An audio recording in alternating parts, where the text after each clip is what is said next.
Roop here. We are still following Peter here in the book of Acts, chapter 11, verse 11. Peter, if you remember, if I go for the story, Peter was at Simon the tanner's house, and it was time for Gentiles to come to the church. So God sent a trance to Peter, explaining that the Gentiles are no longer unclean. Also, Cornelius got a visitation from an angel, told to gather his family and friends and send for Peter. God's working with two groups, and they're going to meet up to have a tremendous time in the Holy Ghost. So Peter goes with these the brethren, and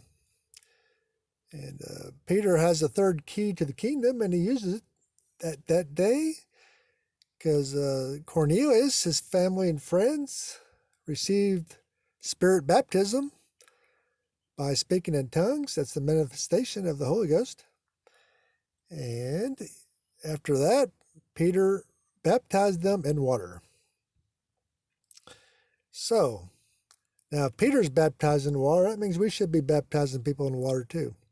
So, I don't think there's anybody alive today who knew more about Christianity than Apostle Peter did. I certainly don't. So, if he's baptizing people in water, I'm going to baptize people in water.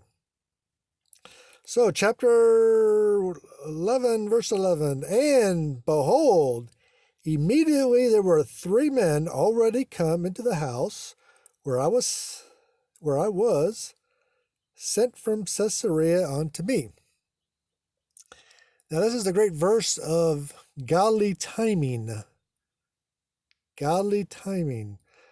You know, God's working with Cornelius. God's working with Peter, giving them both visions and angelic visitations, and the two groups are going to meet up to perform God's will. And God's timing is perfect. We don't see it as perfect, but God certainly does see it as perfect. God's timing is always perfect. And so this is a great story of God's timing. Peter here is referring back to chapter 10, verse 21. So if you want to go back and read the original story, and Peter's just repeating what happened to the apostles in Jerusalem. The apostles in Jerusalem got wind that Peter was hanging out with Gentiles, eating with them, and the likes. So the apostles got a little worried, called Peter on the church board, and called him before the board and asking him what's going on. And Peter just relates what happened. He just said, "Look, hey, God gave me this vision. I was obedient, and this is what happened." So he's saying, if God gave him the Holy Ghost, well, I'm not going to withhold water. So anyway, it's an exciting story. It's also an exciting story of God's timing. So if you, that's always good to study.